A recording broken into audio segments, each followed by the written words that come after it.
ouvinte não apenas viu, como gravou imagens do monstro. Metade homem, metade lobo.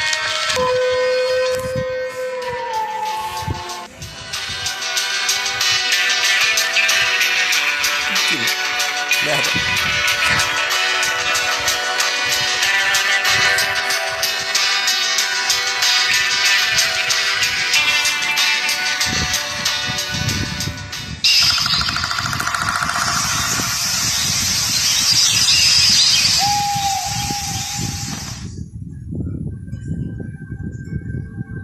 O folclore brasileiro é um dos temas que mais me intrigam, tanto pela sua complexidade quanto por ser uma mitologia tão perto de nós e do nosso dia a dia.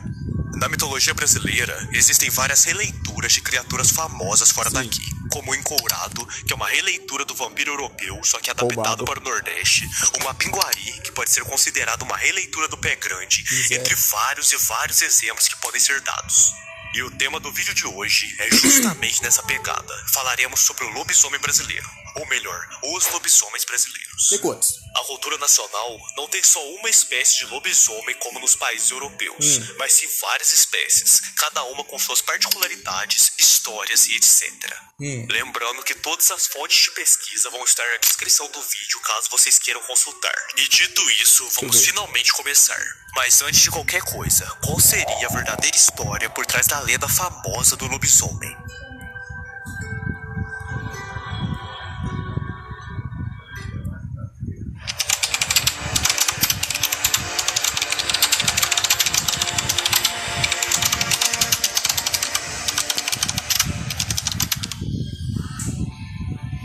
Toma.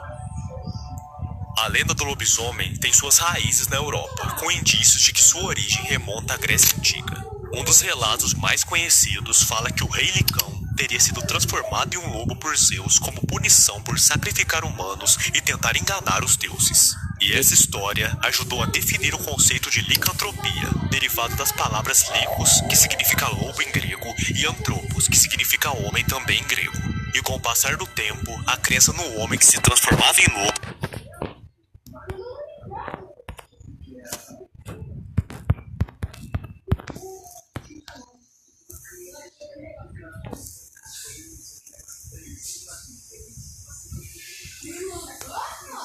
Que ironia.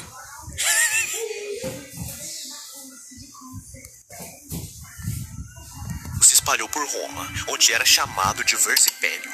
A lenda assumiu diferentes nomes e características em toda a Europa, como Loup-Garou na França e o Werewolf entre os saxões. E com a influência cristã, o lobisomem passou a ser visto como um pecador amaldiçoado, vivendo sua transformação como penitência até receber o perdão divino.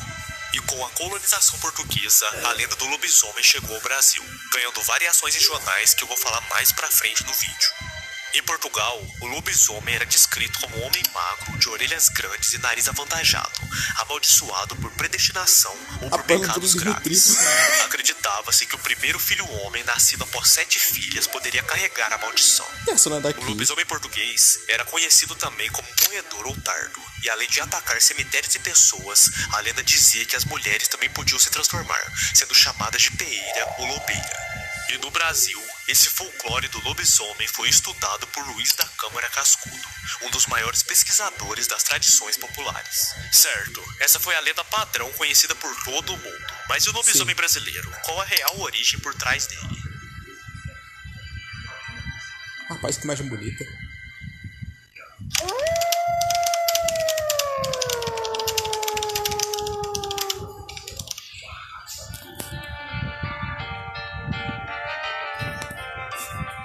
No Brasil, a lenda do lobisomem tem algumas particularidades bem diferentes das versões europeias. Por aqui, acredita-se que a transformação ocorre na virada de quinta para sexta-feira e durante a quaresma.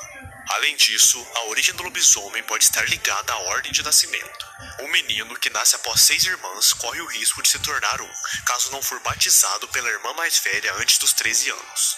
A maldição também pode ser transmitida por mordidas ou contato com o sangue da criatura. E como no Brasil não existem lobos nativos, a aparência do lobisomem foi adaptada à fauna local de cada região do país. Ele é frequentemente descrito como um híbrido de cão e porco com pelos escuros e patas traseiras mais longas, o que lhe dá um ar desajeitado. Outra crença curiosa é que sua forma pode variar dependendo do animal que se deitou no local da transformação, o que explicaria porque alguns relatos falam de lobisomens parecidos com bois, cavalos ou até mesmo capivaras.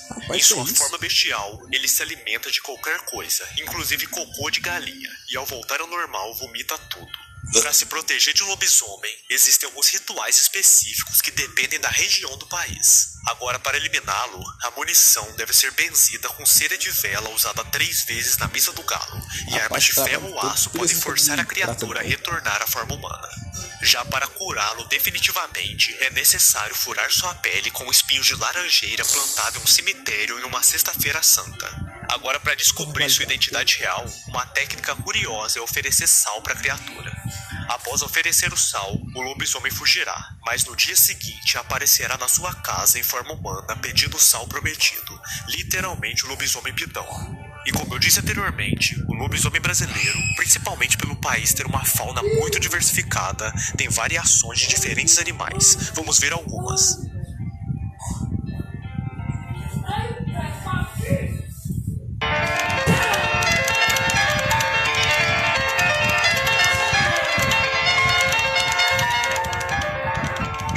Tem muita.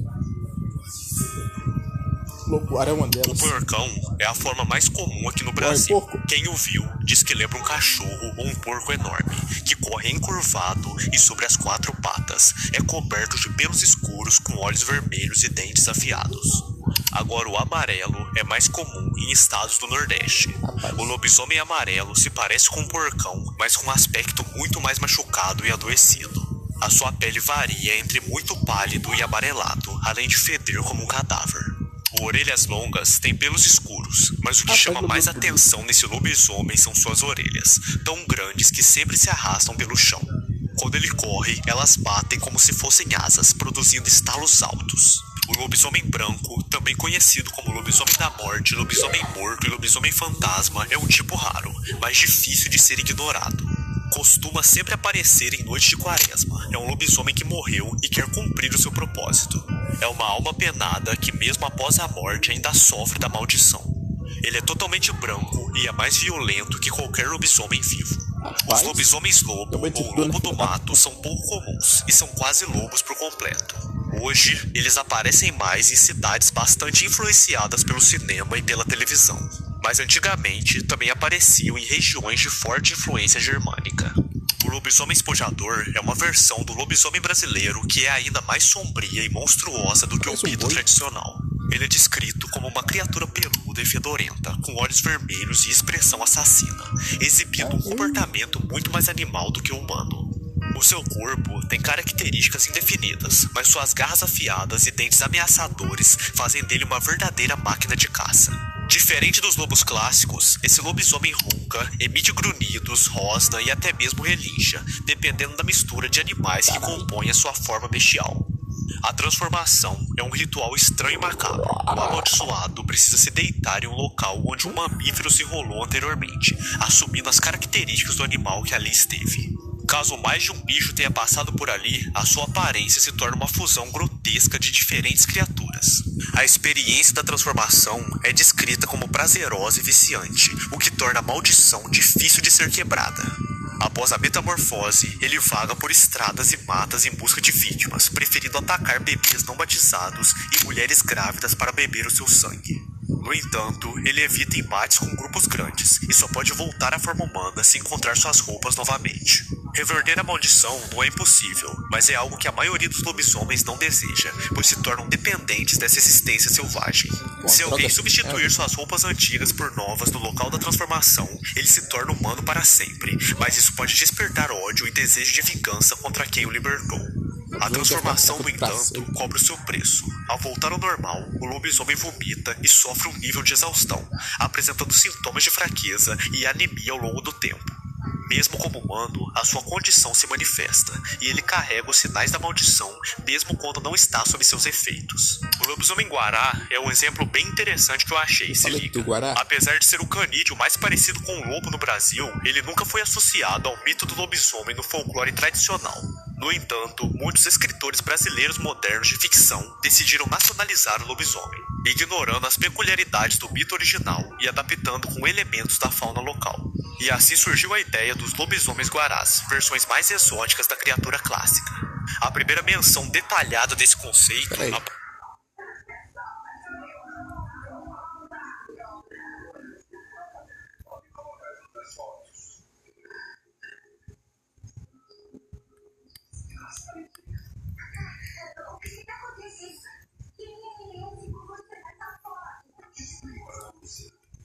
Esse é o Renato Castilho. Baixinho. Meio parecido com a Violeta. Lobo! Oxi! Caraca, velho. Que é isso? Que é isso? Lobo! Oxi! Caraca, velho, me mandaram isso perguntando se era um lobisomem. Isso aí é um lobo guará. E por que ele tá assim meio esquisito, parecendo um lobisomem, né? Meio zumbi com alguma coisa de tipo Apocalipse e Walking Dead? Porque provavelmente ele tá com sarna. Então esse animal, ele tá na cidade, mas provavelmente por contaminação, presença de cães, etc., ele tá cometido de alguma doença que fez com que a pelagem dele caísse. Sarna é uma probabilidade muito grande, porque isso já aconteceu várias vezes. Aliás, esses animais não costumam invadir as cidades, a não ser algum problema. Muitos deles relacionados à própria orientação dele, como a orelha machuca na cerca de arame farpado, meio que desorienta o bicho, tá cheio de larva, de mosca, etc. Ou até mesmo uma doença como uma sarna, ou algo parecido, tá bom? Mas olha, ele não é um lobo, assim como a galera fala. A gente chama de lobo guará, mas lobo ele não é. Ele tem um gênero próprio. Crisócio é um gênero e Brachyurus é um epíteto específico. Já o lobo é Canis lupus. Entendeu a diferença? Mais ou menos.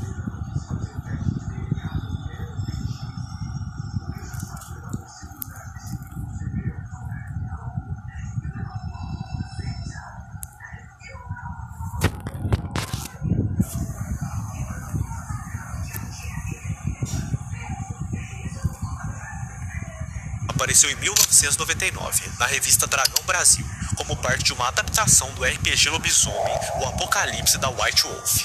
No jogo original, o Brasil e a América do Sul eram praticamente ignorados, então a revista criou a tribo Niguará, formada por lobisomens que se transformam a partir de parentes indígenas brasileiros e adotam características do lobo-guará.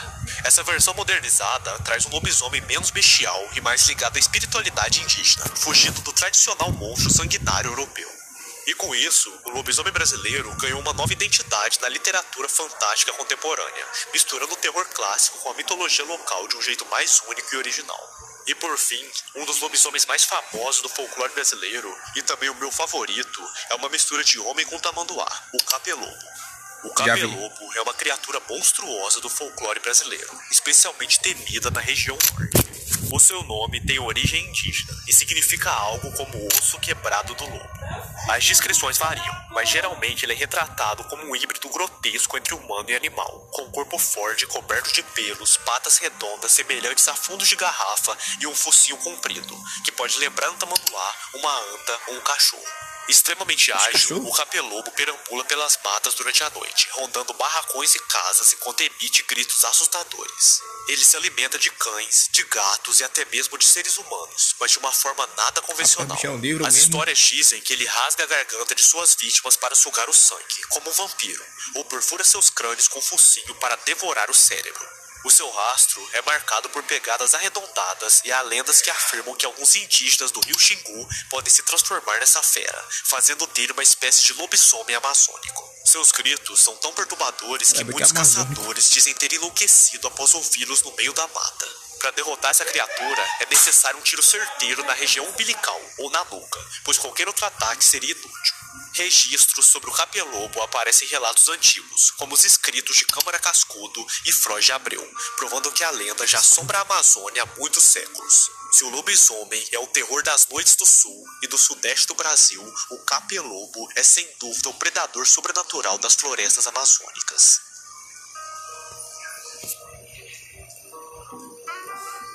Agora que vimos a origem do lobisomem e algumas espécies, vamos ver alguns casos famosos de avistamento por todo o país.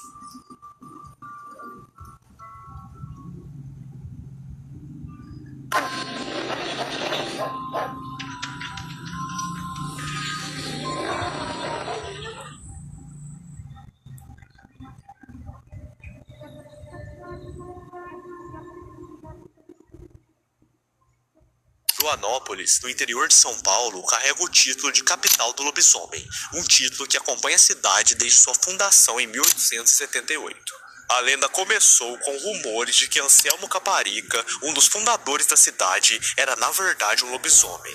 Ele era descrito como um homem alto, sempre vestido com uma capa e que costumava andar à noite, o que alimentou ainda mais a suspeita entre os moradores.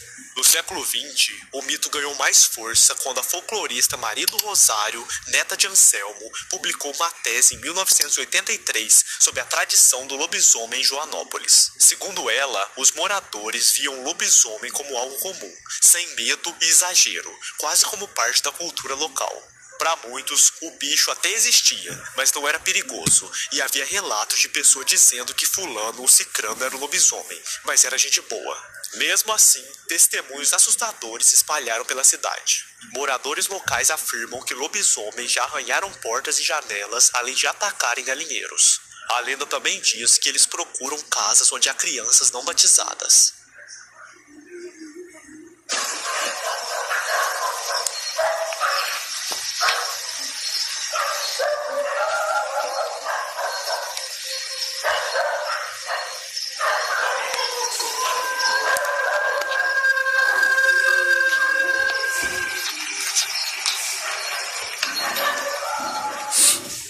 Um vídeo postado em uma rede social deixou os moradores do Distrito Federal no mínimo intrigados. A gravação feita em uma quinta-feira, primeira noite de lua cheia, mostra a silhueta de algo que parecia caminhar sobre 4 patas em uma rua de Ceilândia. O registro rapidamente ganhou notoriedade, com muitas pessoas associando a figura ao lendário lobisomem.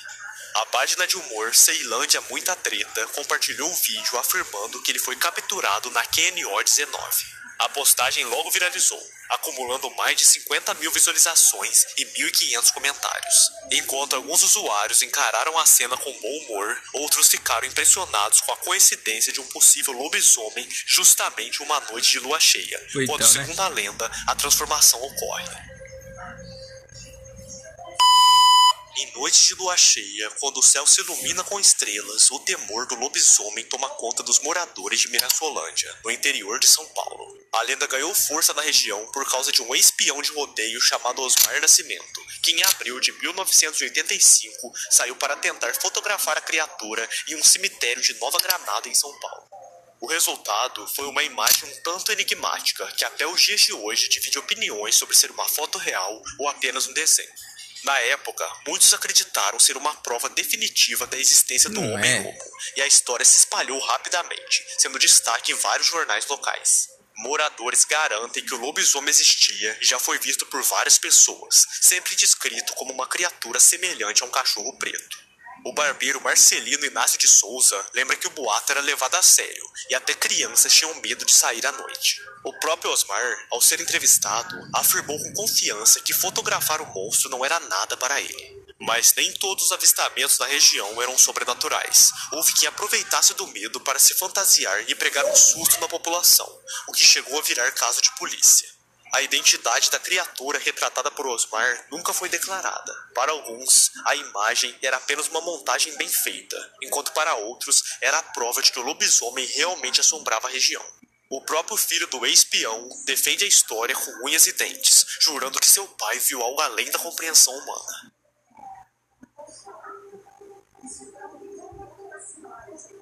Outro avistamento clássico e bem conhecido no Brasil é o caso do lobisomem do Piauí. O lobisomem do Piauí tem uma história que conta com todos os elementos clássicos de um caso real de lobisomem, daquele tipo que corre de boca em boca. O relato diz que um homem enfrentou a criatura em um colégio abandonado. O monstro rastejava com barulhos de chocalhos e latas e tinha um corpo disforme e cheio de pelos. Ele não andava, mas rolava pelo chão, porém podia pular e atacar.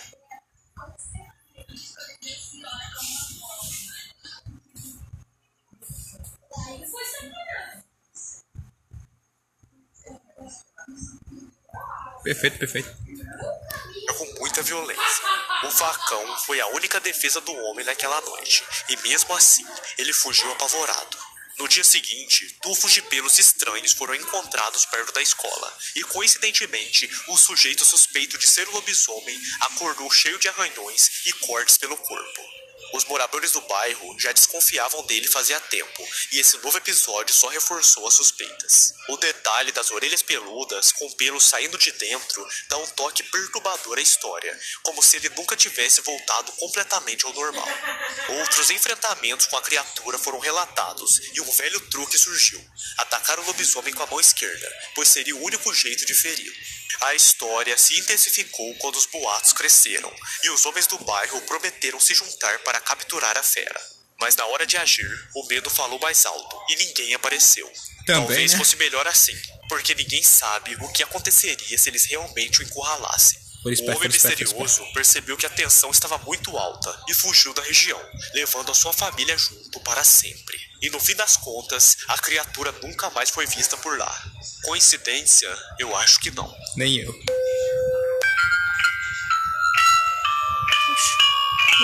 Oxi. Claramente alguém fantasiado.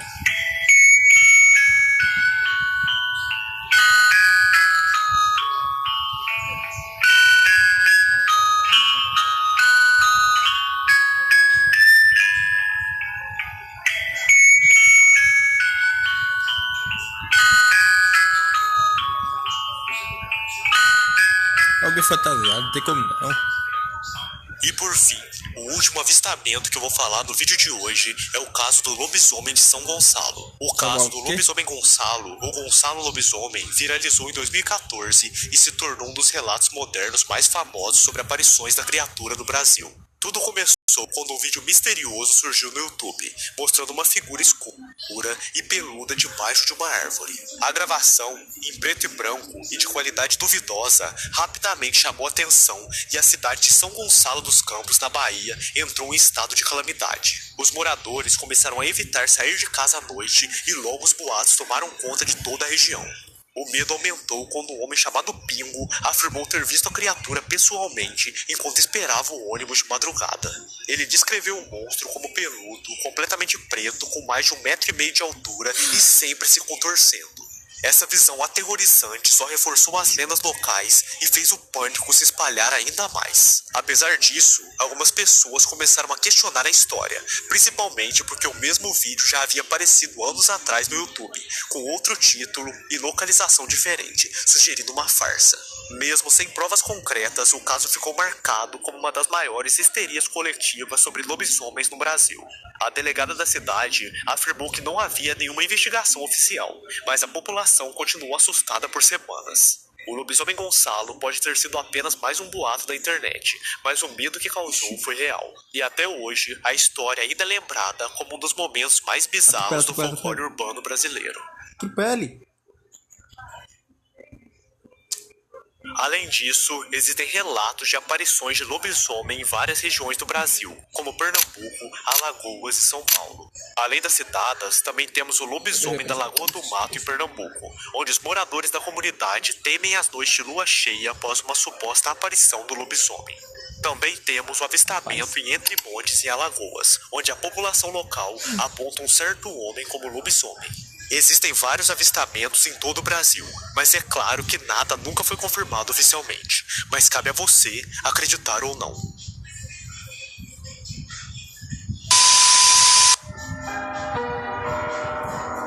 Isso.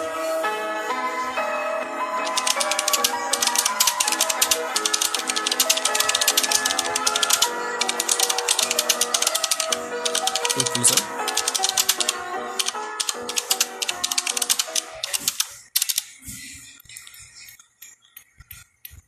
E esse foi o vídeo de hoje, pessoal.